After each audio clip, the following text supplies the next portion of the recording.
Kia ora whanau. Are you ready? Chapter 10. That night, Klaus was the Baudelaire orphan sleeping fitfully in the bed, and Violet was the Baudelaire orphan staying up, working by the light of the moon.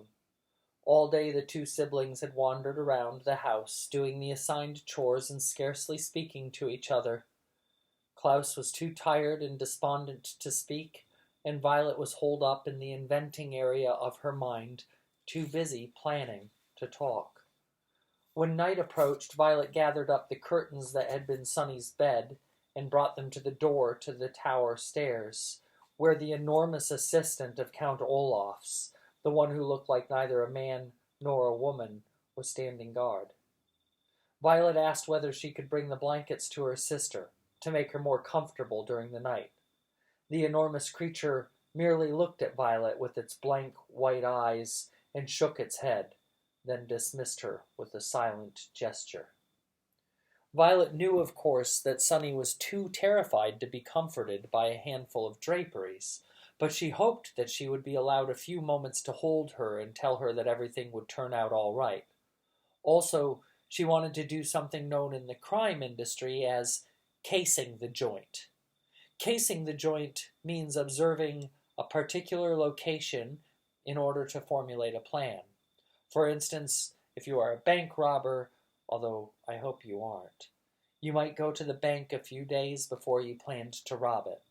Perhaps wearing a disguise, you would look around the bank and observe security guards, cameras, and other obstacles, so you could plan how to avoid capture or death during your burglary.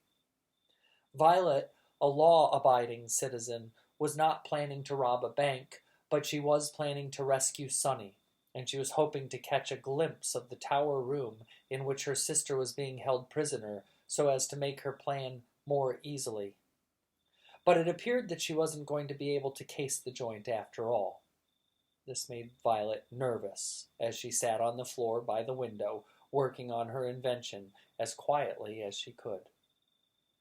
Violet had very few materials with which to invent something, and she didn't want to wander around the house looking for more for fear of arousing the suspicion of Count Olaf and his troop.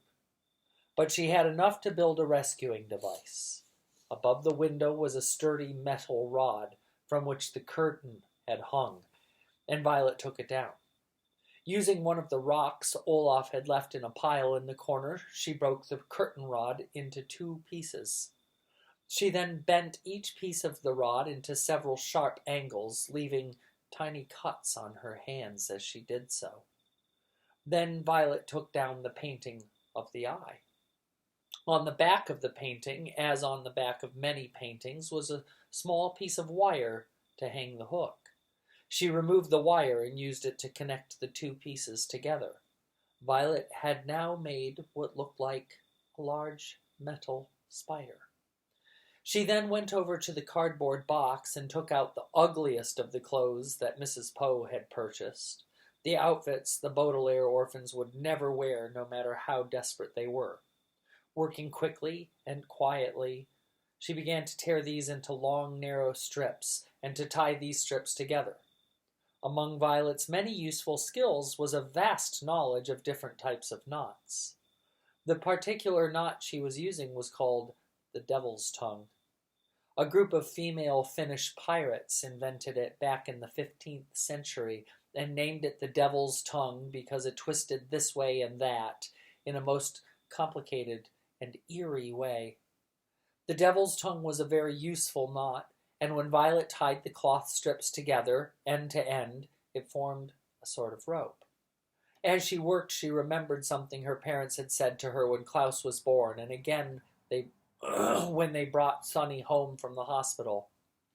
"You are the eldest Baudelaire child," they had said, kindly but firmly, "and as the eldest, it will always be your responsibility to look after your younger siblings. Promise us that you will always watch out for them and make sure they don't get into trouble." Violet remembered her promise and thought of Klaus, whose bruised face still looked sore, and Sunny, dangling from the top of the tower like a flag, and began working faster. Even though Count Olaf was of course the cause of all this misery, Violet felt as if she had broken her promise to her parents and vowed to make it right. Eventually, using enough of the ugly clothing, Violet had a rope that was, she hoped, just over 30 feet long. She tied one end of it to the metal spider and looked at her handiwork. What she had made was called a grappling hook, which is something used for climbing up the sides of buildings, usually for a nefarious purpose. Using the metal end to hook onto something at the top of the tower and the rope to aid her climb, Violet hoped to reach the top of the tower, untie Sunny's cage, and climb back down. This was, of course, a very risky plan, both because it was dangerous and because she had made the grappling hook herself, instead of purchasing it at a store which sells such things.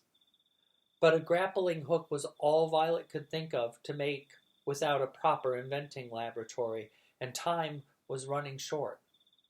She hadn't told Klaus about her plan because she didn't want to give him false hope, so without waking him, she gathered up her grappling hook and tiptoed out of the room. Once outside, Violet realized her plan was even more difficult than she had thought.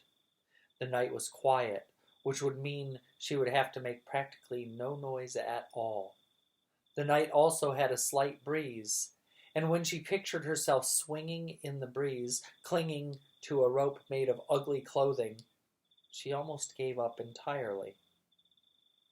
And the night was dark, so it was hard to see where she could toss the grappling hook and have the metal arms hook onto something. But, standing there shivering in her nightgown, Violet knew she had to try. Using her right hand, she threw the grappling hook as high and as hard as she could and waited to see if it would catch onto something. Clang! The hook made a loud noise as it hit the tower, but it didn't stick to anything and came crashing back down. Her heart pounding, Violet stood stock still, wondering if Count Olaf or one of his accomplices would come and investigate. But nobody arrived after a few moments, and Violet, swinging the hook over her head like a lasso, tried again. Clang! Clang! The grappling hook hit the tower twice as it bounced back down to the ground. Violet waited again, listening for footsteps, but all she heard was her own terrified pulse. She decided to try one more time. Clang! The grappling hook hit the tower and fell down again, hitting Violet hard in the shoulder. One of the arms tore her nightgown and cut through her skin. Biting down on her hand to keep from crying out in pain, Violet felt the place in her shoulder where she had been struck, and it was wet with blood. Her arm throbbed in pain. At this point in the proceedings, as if I were Violet, I would have given up. But just as she was about to turn around and go inside the house, she pictured how scared Sunny must be. And ignoring the pain in her shoulder, Violet used her right hand to throw the hook again. Clang! The usual clang sound stopped halfway through, and Violet saw in the dim light of the moon that the hook wasn't falling. Nervously, she gave the rope a good yank, and it stayed put. The grappling hook had worked. Her feet touching the side of the stone tower and her hands grasping the rope, Violet closed her eyes and began to climb. Never daring to look around, she pulled herself up the tower, hand over hand, all the time keeping in mind her promise to her parents and the horrible things Count Olaf would do if his villainous plan worked.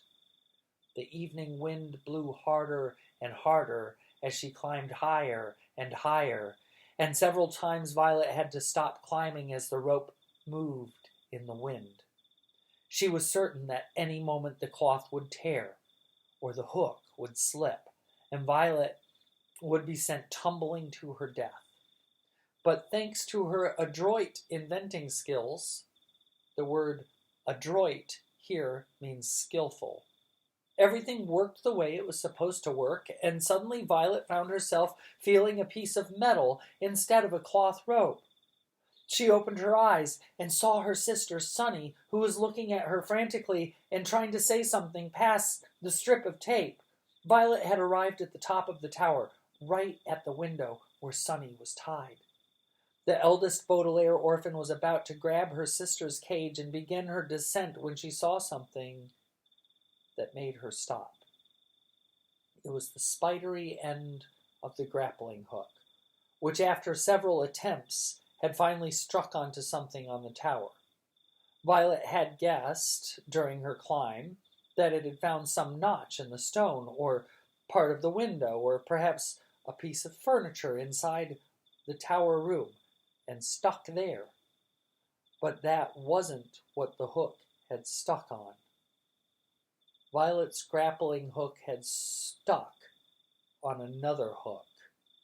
It was one of the hooks on the hook-handed man. And his other hook, Violet saw, was glinting in the moonlight as it reached right toward her. Don't worry, the book is called A Series of Unfortunate Events. What could happen? Put beautiful thoughts into your minds. Rangi Marie, peace, aroha, love, and sleep well.